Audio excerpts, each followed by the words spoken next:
నమస్కారం. మీ కదంబమాలిక ఛానల్‌కి స్వాగతం.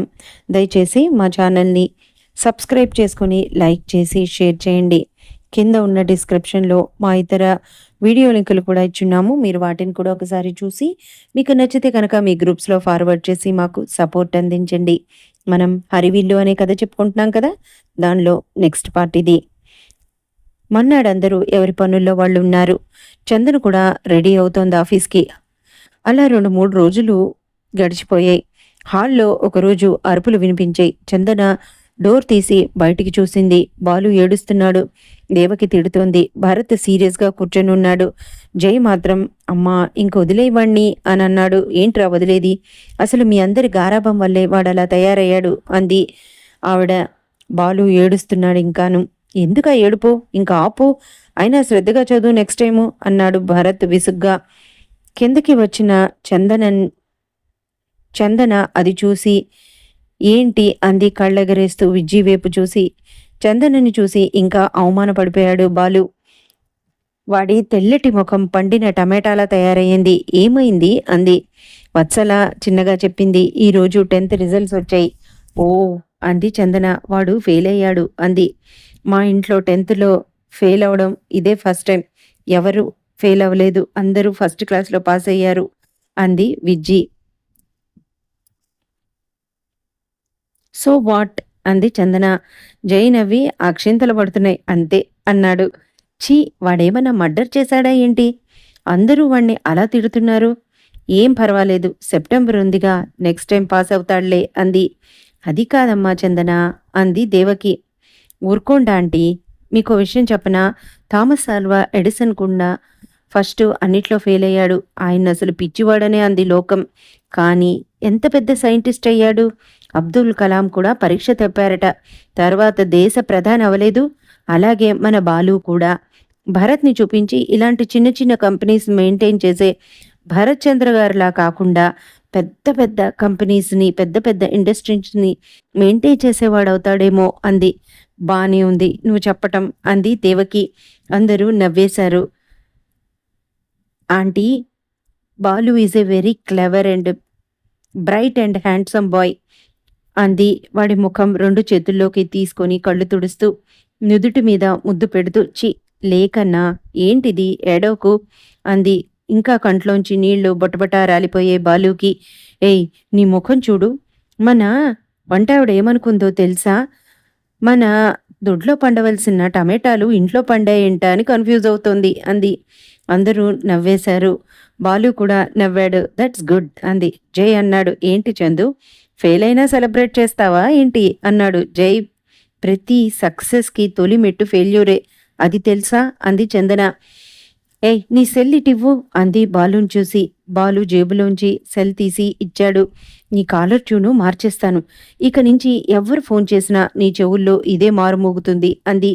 అందరూ అటేపు చూశారు ఏంటి పెడుతుందా అని. కాలర్ ట్యూన్ సెట్ చేసి జై ఒకసారి చెయ్యి అంది. చేశాడు. ఒకటే జననం, ఒకటే మరణం, ఒకటే గమనం, ఒకటే గమ్యం, గెలుపు పొందు వరకు అలుపు లేదు అనకు అని ఒక సినిమా పాట పెట్టింది. అందరూ నవ్వారు. విజ్జి అంది. వెరీ గుడ్, చాలా ఇన్స్పిరేషనల్ సాంగ్ అంది. అందరూ నవ్వేసుకున్నారు. దారా కన్నా వీళ్ళందరూ నిన్ను ఏడిపించారా? అవును, మన బాలుకి ఏ స్వీట్ ఇష్టం అంది. దేవకి చందుని చూసి గులాబ్జామ్ అంది. విజ్జి నవ్వుతూ అవును, వాడికి గులాబ్జామ్ అంటే ప్రాణం అంది. కాంతమ్మా అంది చందు. ఏంటమ్మా అంది ఆవిడ లోపల నుంచి బయటకొచ్చి. ఈరోజు మన బాలుబాబు గారికి మంచి గులాబ్జామ్ చేసి పెట్టు అంది ఆవిడ నవ్వుకుంటూ. అలాగేనమ్మా అంది. ఇంతకీ ఏ సబ్జెక్టు అంది చందన. సైన్స్ అన్నాడు.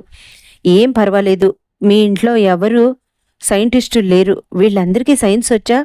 అడుగు నీ బుక్లో ఒక క్వశ్చను చెప్పగలరేమో టపామని అంది. నవ్వారందరూ. బాలు, నేను ఆఫీస్ నుంచి మా బాస్ పర్మిషన్ తీసుకొని తొందరగా వచ్చేస్తాను. ఇద్దరం కలిసి గులాబ్జామ్ తిందాం సరేనా అంది. సరే అన్నాడు. గుడ్ బాయ్, ఏడవకూడదు, అందరినీ ఏడ్పించేట్టుండాలి తెలుసా అంది కన్ను కొడుతూ. అందరూ నవ్వేశారు చందన స్పోర్టివ్నెస్కి. ఇదిగో అమ్మ దగ్గరికి వెళ్ళు, నీకో మంచి ముద్దిస్తుంది అంది చందన. అందరూ చూస్తున్నారు. బాలు దేవకి దగ్గరికి వెళ్ళి ఆవిడ్ని కౌగులించుకొని, నేను నెక్స్ట్ టైం ఎప్పుడు ఫెయిల్ అవనమ్మా అన్నాడు. ఆవిడ బాలుని దగ్గరికి తీసుకొని ముద్దు పెట్టుకుంది. ఇంక వెళ్దామా అన్నాడు భరత్. బాయ్ బాలు అంది. బాయ్ అన్నాడు నవ్వుతూ. ఇద్దరూ బయటికొచ్చారు. భరత్ నవ్వుతుంటే, ఏంటి సార్ నవ్వుతున్నారు అంది. ఏం లేదు చందు, అంత ఈజీగా అంత స్పోర్టివ్గా ఎలా తీసుకున్నావు అన్నాడు. నాకు సీరియస్గా తీసుకోవటం రాదు కనుక అని కారులో కూర్చొని డ్రైవ్ చేస్తున్న భరత్ను ఒకసారి చూసి తలోంచుకుంది. తన కళ్ళల్లోకి గబాలన నీళ్ళు వచ్చేసాయి. ఏయ్ ఏంటిది అన్నాడు కంగారుగా భరత్. ఏం లేదు సార్, నేను లైఫ్లో ఎప్పుడూ ఫెయిల్ అవ్వలేదు. దేవుడికి నా నవ్వు చూసి నా గర్వం అణచాలని, నా పొగర అణచాలని అనుకున్నాడేమో. అందుకే నాకిష్టమైన మా అమ్మా నాన్నని తీసుకెళ్ళిపోయారు. ఒంటరిగా ఒక ఆడపిల్ల ఎలా జీవిస్తుంది అని ఆలోచించలేదా స్వామి నా మీద దయతో? మీలాంటి మంచివాళ్ళు ఇంట్లో నాకు అండ దొరికింది కాబట్టి సరిపోయింది. లేకపోతే ఎక్కడో ఏ జాబో చేసుకుంటూ ఏ హాస్టళ్లలోనో ఎవరూ లేని దిక్కులేని అనాథలాగా బ్రతకాల్సి వచ్చేది. ఆ దెబ్బ కొట్టిన దేవుడికే జాలేసిందో ఏమో, మీలాంటి మంచి మనసున్న వాళ్ళ ఇల్లు నాకు చూపించాడు. నా ప్రవర్తన ఎప్పుడైనా మీకు తప్పుగా కానీ అతిగా కానీ అనిపిస్తే, లేదా అనీజీగా అనిపిస్తే కూడా కొంచెం నన్ను కరెక్ట్ చేయండి సార్. అంతేకాని బాధ కలిగించినా సరే చెప్పండి, నేను వెళ్ళిపోతాను. ఎందుకంటే నాకు మీరు అందరూ చాలా ఆప్తులు, మీకన్నా ఆప్తులు ఇంకెవరూ లేరు అంది. భరత్ సీరియస్గా విన్నాడు. అప్పటిదాకా దూరంగా కూర్చున్నవాడు దగ్గరికి జరిగాడు. ఆశ్చర్యంగా చూసింది భరత్ని. తన చెయ్యి చేతిలోకి తీసుకున్నాడు భరత్. చందు, నేను బ్రతికి ఉన్నంత వరకు నువ్వు అనాథ ఒంటరిదాన్ని అంటే చంపేస్తాను. చూడు, నీకు నేను సర్వత్రా తోడుంటాను, సరేనా అన్నాడు నవ్వి. థ్యాంక్స్ బాస్ అంది. ఇంకో విషయం, నువ్వు ఇంట్లో పరాయి దానివి కావు, మాలో ఒకదానివి. ఈ భరత్ ఇంటికి సంబంధించిన అమ్మాయివి. ఎవరన్నా నిన్ను అమర్యాద చేసినా, అమర్యాదగా చూసినా, అవమానించినా సరే అది నాకే చెందుతుంది. నేను నీ పెళ్లి చేసి పంపిస్తాను, సరేనా అని అన్నాడు భరత్. అప్పటి వరకు నిశ్చింతగా ఉండొచ్చు మా ఇంట్లో, తెలిసిందా అన్నాడు. ఏం బాస్, నాకు పెళ్లి చేసి తరిమేద్దామనా మీ ఆలోచన అంది చందన కళ్ళు తుడిచేసుకుని మళ్ళీ మామూలుగా అయిపోతూ. ఏం చేసుకోవా అన్నాడు నవ్వుతూ స్టీరింగ్ మీద చేతులేసి కారు డ్రైవ్ చేస్తూ. వద్దు సార్, మీ దగ్గర ఇలా సెక్రటరీగా ఉండిపోతాను అంది. సరే సరే అని మై స్వీట్ డెవిల్, పద ఆఫీస్ వచ్చేసింది అన్నాడు నవ్వి. థ్యాంక్ యూ సార్ అని ఇద్దరు కారు దిగి ఆఫీస్లోకి వెళ్ళిపోయారు. తన చైర్లో కూర్చున్న భరత్కి సెక్రటరీగా ఎందుకు చందు, నచ్చితే నా అర్ధాంగిగానే ఆహ్వానిస్తాను అని అనుకున్నాడు మనసులో. అలా సాగిపోతున్నాయి వాళ్ళ ఇద్దరి ఆలోచనలు, రోజులు కూడా. ఒకరోజు భరత్ తెల్లవారు 4:30కే అతనికి మెలకు వచ్చింది. వాకింగ్కి వెళ్దాంలే, చాలా రోజులైంది, కాసేపు అని అనుకొని బయటికి వచ్చాడు. వాచ్మెన్ గుడ్ మార్నింగ్ సాబ్ అన్నాడు. గేటు తెరిచే ఉంది. అదేంటి, గేటు వెయ్యలేదా? 4:30కే తెరిచేశావేంటి అని అన్నాడు. వేశాను సాబ్, 4:15కి తీశాను అన్నాడు. తీసావా? ఎందుకు తీసావు అప్పుడే అన్నాడు. రోజు 6 వరకు తీయవు కదా అన్నాడు. ఈ టైంకి చందనమ్మ గారు జాగింగ్కి వెళ్తారండి. ఈ మధ్య ఒక వారం నుండి బాలుబాబు గారు కూడా వెళ్తున్నారు అన్నాడు. అవునా, ఎటువైపు వెళ్ళారు వాళ్ళు అన్నాడు భరత్ ఆశ్చర్యంగా. అటువైపు సార్ అన్నాడు. తను వాక్ చేస్తూ వెళ్ళాడు. అక్కడ ఒక పార్క్ ఉంది. పార్క్లో పరిగెడుతున్నారు ఇద్దరు. చందునే చూస్తూ నిలబడ్డాడు భరత్. ఒక పావు గంటకి ఇద్దరు అలసిపోయి కూర్చున్నారు. బాలు, నిన్న లెసన్ ప్రాక్టీస్ చేశావా అంది. వచ్చేసాయి అన్నాడు బాలు. బాలు, 90 మార్క్స్ వస్తాయా ఈసారి అంది. 90 కాదు, 98 వస్తాయి అన్నాడు. దట్స్ ద స్పిరిట్ అంది కన్ను కొట్టి. చందు, ఇదంతా నీ వల్లే అన్నాడు. ఏ పిచ్చి బాలు, నా వల్ల కాదు, నీ వల్లే, నీ కృషి వల్లే. చూడు, కృషితో నాస్తి దుర్భిక్షం అన్నారు. ఎక్కడ కృషి ఉంటుందో అక్కడ విజయం తప్పకుండా ఉంటుంది. మీ అన్నయ్య చూడు ఎంత కష్టపడతారో. మీరందరూ ఆయన విజయాల వల్ల వచ్చే ఫ్రూట్స్‌ని తింటున్నారు, అనుభవిస్తున్నారు. కోర్స్ నేను కూడా అనుకో అంది నవ్వుతూ. ఒక్క మనిషి ఆయన వలన ఈరోజు కొన్ని వందల కుటుంబాలు బ్రతుకుతున్నాయి. ఈరోజు నీ కంచంలోకి వచ్చే అన్నం ముద్ద మీ అన్న కష్టార్జితం. అదే నీ కష్టార్జితం నువ్వు తింటున్న రోజు నువ్వు పడే గర్వం, నువ్వు పడే ఆనందం ఇంత అంతా కాదు తెలుసా? అది నువ్వు ఫీల్ అవుతావు.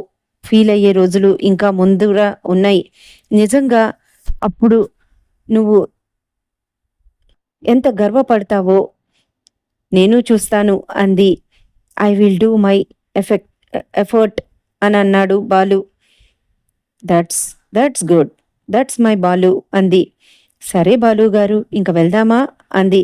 చూడు స్నానం చేసి చదువుకో అంది. ఓకే అన్నాడు. మళ్ళీ ఇద్దరూ నవ్వుకుంటూ బయటికి వచ్చేశారు. మధ్యలో అక్కడ పార్క్ చేసి ఉన్న మోటార్ సైకిల్ మీద చెయ్యి వేసి, బాలు ఈ బైక్ చూడు ఎంత బావుందో అంది. అవును మా ఫ్రెండ్ దగ్గర ఉంది. చాలా స్పీడ్‌గా వెళ్తుంది. బాలు ఇది ఓన్లీ 100 సీసీ ఇంజిన్. ఎంత లేదన్నా 80 కేజెస్ దాకా ఉంటుంది. దీని పవర్ అంతే అంది చందన. బాలు ఆశ్చర్యంగా నీకెలా తెలుసు అన్నాడు. నాకు బైక్స్ అంటే చాలా ఇష్టం. కొత్త బైక్ మార్కెట్లోకి రాగానే చూస్తాను అంది. ఇద్దరు నవ్వుకుంటూ వచ్చేశారు. అలా 2 రోజులు చూశాడు భరత్.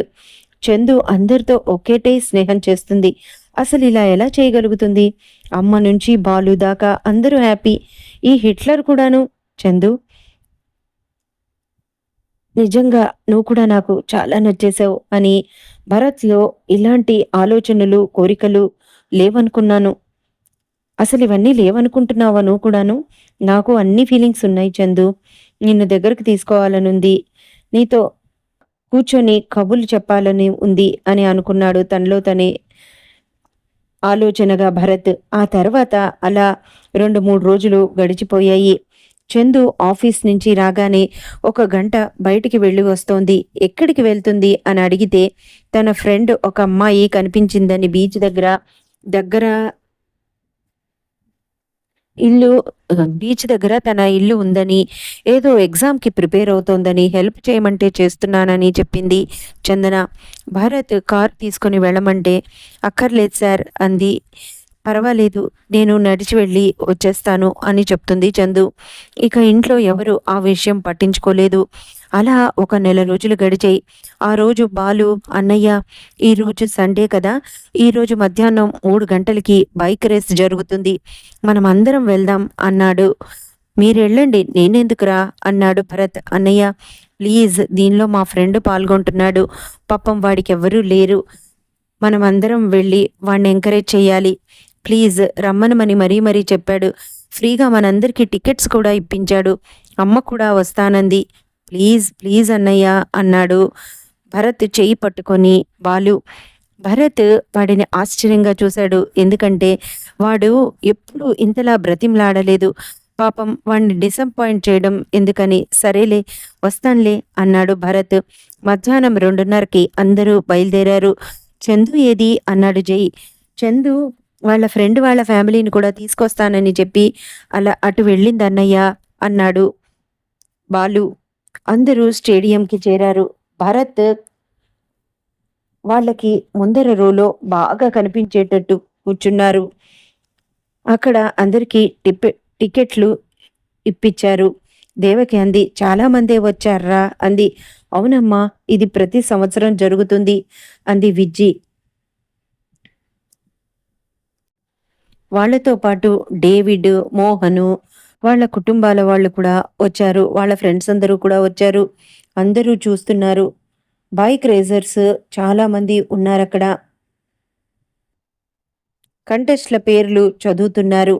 వాళ్ళకి నెంబర్లు ప్రత్యేకంగా ఉన్నాయి. వాళ్ళ ఒంటికి ఉన్న వాళ్ళ డ్రెస్సులకి అతికించి అవి చెప్పగానే ఒక్కొక్క పేరుని బట్టి, ఒక్కొక్క నెంబర్ని బట్టి వాళ్ళు వచ్చి ఆ బైకుల దగ్గర నించుంటున్నారు.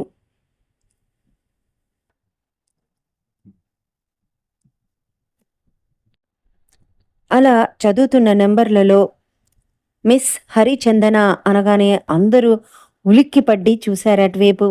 భరత్ అయితే సీట్లోంచి లేచి ఒక్కసారిగా నించున్నాడు. జై, ఏంటి, మన మన చందునా?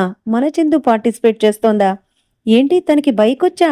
అని అందరూ ఒకరి వైపు ఒకరు ఆశ్చర్యంగా చూసుకొని వీరావేశంతో అటువైపు చూశాడు జై. చందన చెయ్యి ఊపుతోంది. భరత్ని చూసి కూడా ఊపింది. భరత్ బాలుని చూశాడు. మిస్ హరిచందన, గతంలో Hyderabad racer, bike challenge of 2019 award winner అని చెప్పాడు బాలు. నిర్ఘాంతపోయి చూస్తున్నారు అందరూ. తను ఫుల్ రేసర్ డ్రెస్లో ఉంది. భరత్ కూర్చొని ఆనందంగా చూస్తున్నాడు. మనసులో తను రేసరా? తనకి బైక్ సిస్టమా?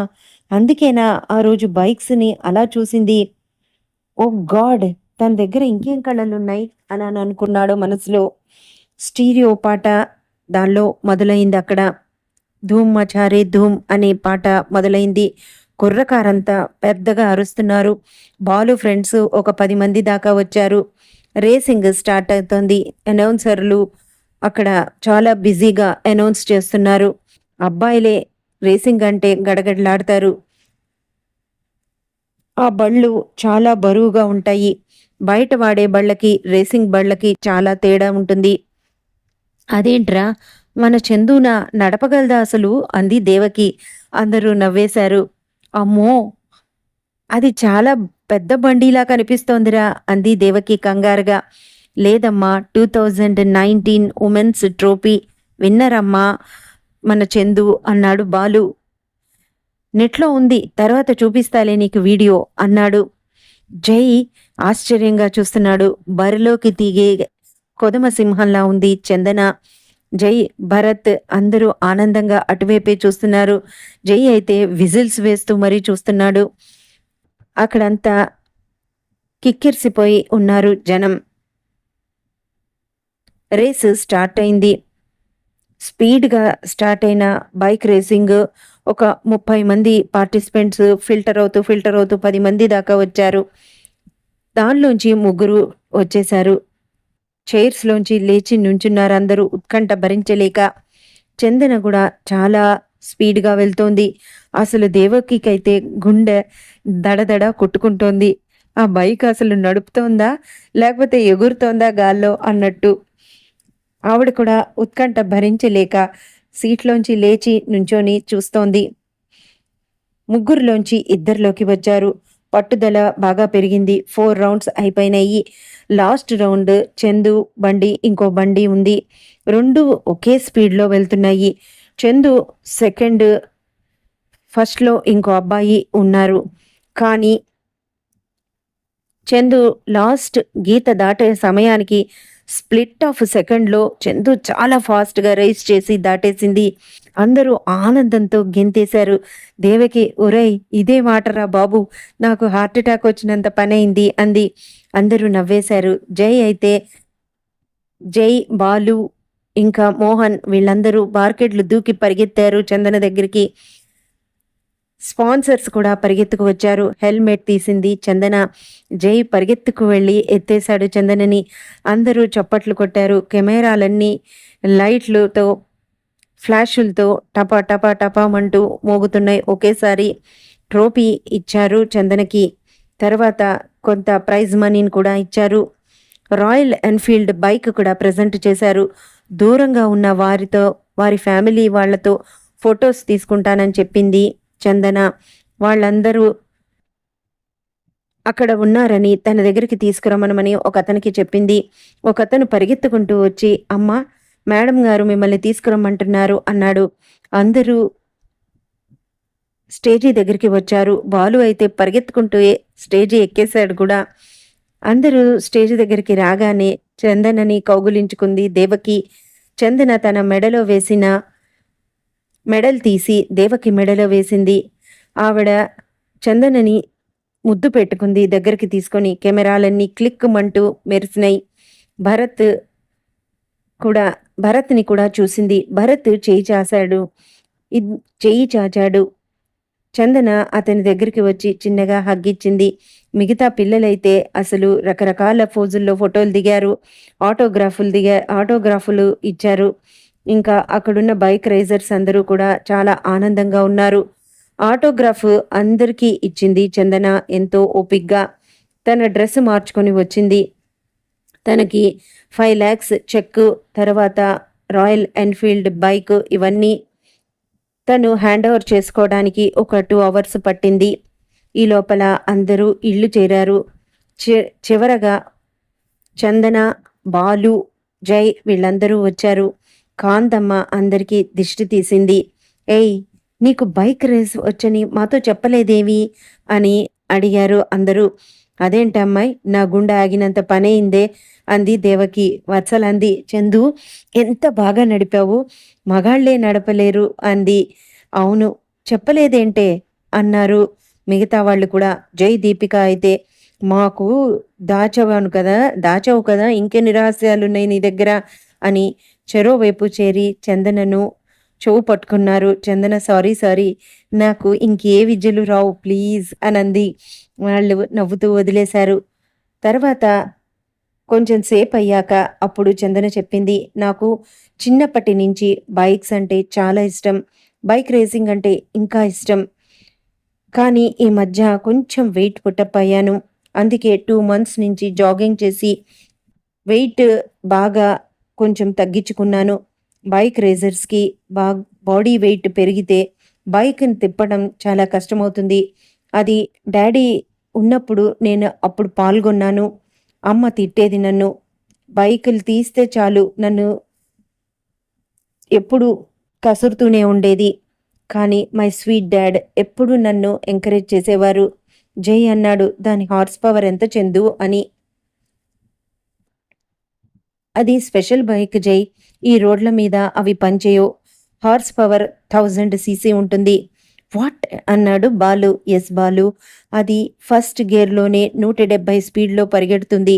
"అవును, నువ్వు వెళ్తుంటే నాకు ఆ స్పీడ్కి అసలు కళ్ళు తిరిగినాయి" అంది దేవకి. వత్సల కూడా అదే చెప్పింది. "నాకు చిన్నప్పుడు అన్నీ దెబ్బలే. అమ్మ నన్ను బాగా తిట్టేది. ఇది ఏ కుంటిదో గుడ్డిదో అయితే దీనికి పెళ్లి చేయటం కూడా చాలా కష్టం. అసలు ఆ బైక్ రేసులు ఎందుకే మగాళ్ళా అని బండి తీస్తే చాలు నాకు అష్టోత్తర శతన సహస్రాలు జరిగేవి అమ్మ చేతిలో.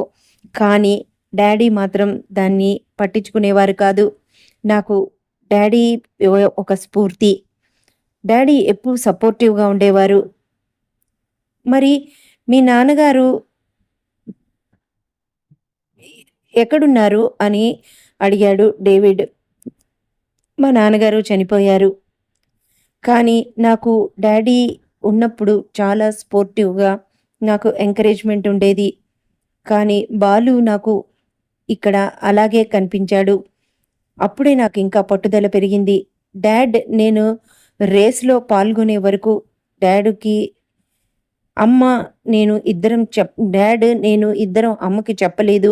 ఎందుకంటే అమ్మకి చెప్తే అమ్మ మమ్మల్ని తిట్టేది. అసలు నన్ను రేస్ దాకా కూడా రానిచ్చేది కాదు. అమ్మ నేను హైదరాబాద్ రేస్ ఛాంపియన్‌షిప్ గెలిచాక అమ్మ కూడా చాలా సంతోషపడింది. అండర్ 16లో పాల్గొన్నాను. ట్రోఫీ తెచ్చుకున్నాను." "అవును, రాయల్ ఎన్‌ఫీల్డ్ ప్రైజ్ ఇచ్చారు కదా! ఆ బండి ఎంతుంటుందే?" అంది. "1,50,000 దాకా ఉంటుందాంటీ" అంది. బాలు అన్నాడు, "అవును, అది లేటెస్ట్ బండి" అని. "అయితే ఆడపిల్లవి గదే! ఏం చేసుకుంటావు ఆ బండి? ఏ నెక్లెస్ అన్నా, ఒక జత గాజులన్నా ఇవ్వచ్చుగా" అంది దేవకి. అందరూ పెద్దగా నవ్వేశారు. "ఆంటీ, నేను గెలిచింది బైక్ రేసు, అందుకనే నాకు బైక్ ఇస్తారు" అంది. "మొగుణ్ణి ఎక్కించుకొని తిప్పుతుందిలేమ్మా" అన్నాడు భరత్. అందరూ నవ్వారు. "ఈ బండి నాకిష్టమైన వాళ్ళకి" అంది. "ఎవరు?" అన్నాడు జై. "నేనేనా" అన్నాడు. "నువ్వేం కాదు" అంది. "ఇంట్లో అందరికన్నా పెద్ద ఎవరు?" అంది. "అమ్మ" అంది విజ్జి. "అందరికన్నా చిన్న ఎవరు?" "వాళ్ళు." "సో నాకు ఈ గిఫ్ట్ నా తరఫు నుంచి బాలుకి" అంది కీస్ తీసి ఇస్తూ. "కానీ ఒక షరతు" అంది మళ్ళీ చేతిలో పట్టేసుకుని కీస్‌ని. "ఏంటి?" అన్నాడు బాలు ఆనందంగా. "చూడు, నేనైతే ప్రొఫెషనల్‌ని. నువ్వు మాత్రం అలా నడపనని, చాలా స్లోగా వెళ్తానని నాకు ప్రామిస్ చెయ్యి. అలా నడపటం చాలా ప్రమాదం. ఎందుకంటే బైక్ రేసులు మీలో పాల్గొనే వాళ్ళకి ప్రత్యేక శిక్షణ ఉంటుంది. దాన్ని పాల్గొని వాళ్ళు గెలుస్తారు. బయట అలా చేయకూడదు. ఎందుకంటే నార్మల్ రోడ్స్ మీద అలా వెళ్తే మన ప్రాణానికే కాక తోటివారి ప్రాణాలకు కూడా ప్రమాదం ఏర్పడుతుంది అంది చందన. మై ప్రామిస్, అమ్మ మీదొట్టు అన్నాడు దేవకి తల మీద చేయి పెట్టి. చందన నవ్వి వాడికి కీస్ ఇచ్చింది. అదేంటే చందు, మా అందరికన్నా నీకు వాడంటే ఇష్టమా అంది విజ్జి. ఎస్ అని వాడి బుగ్గలాగి వాడి బుగ్గ మీద ముద్దు పెట్టి, ఈసారి నేను గెలవటానికి కారణం ఖచ్చితంగా మిస్టర్ బాలుయే. నా బైక్ అరబిక్ గుర్రంలా పరిగెత్తిందంటే దానికి ఎంకరేజ్మెంట్ కూడా బాలునే. వీడిని చూస్తే అచ్చు మా నాన్నని చూసినట్లే ఉంది నాకు అంది. వాడు అచ్చు మా తమ్ముడి పోలికే. వాడికి ఒక్కడికే వచ్చింది వాడి మేనమామ పోలిక అంది దేవకి. మా తమ్ముడికి కూడా బైక్స్ అంటే చాలా ఇష్టం. మా నాన్నగారు అప్పటికే వాడికి హీరో హోండా కొనిచ్చారు ఆ రోజుల్లోనే అంది ఆవిడ ఏదో గుర్తు చేసుకుంటున్నట్లు. అందరూ విన్నారు. అయితే తోడు దొంగలన్నమాట అన్నాడు భరత్. అందరూ నవ్వేశారు. భోజనాలైనాయి. చందు, నన్ను బైక్ ఎక్కించుకొని తీసుకెళ్ళవా అంది వత్సల. అలాగే అని వా చందు వత్సలని విజ్జిని బైక్ ఎక్కించుకుని ఒక రౌండ్ వేసి వచ్చింది. పెద్ద కప్పు హాల్లో గర్వంగా నించునుంది. అందరూ పడుకున్నాక భరత్ చందుని చూడాలని అనిపించింది అతనికి. అతను కళ్ళు మూసుకుని తెరిచినా కూడా ఆ ఆలోచన పక్కకి నెడదామన్నా కూడా అతని వల్ల అవలేదు. గది దగ్గరికి వచ్చి తలుపు తట్టాడు. వస్తున్నా అని తలుపు తీసి ఎదురుంగా భరత్ని చూసి ఆశ్చర్యపోయింది. సార్ మీరా అంది. ఏం రాకూడదా అన్నాడు నవ్వి. అయ్యో అదేం లేదు సార్, రండి అంది. వచ్చి తలుపు బోల్ట్ వేశాడు. చందన గుండె ఆగినంత పనైంది. ఇదండి ఇప్పటి వరకు. అసలు చందన గదిలోకి భరత్ ఎందుకొచ్చాడు, వచ్చినవాడు బోల్ట్ ఎందుకేశాడు అనేది నెక్స్ట్ ఎపిసోడ్లో తెలుసుకుందాం. అప్పటి వరకు మా కథ నచ్చితే తప్పకుండా లైక్ చేయండి, షేర్ చేయండి, సబ్స్క్రైబ్ చేసుకోండి. Thank you.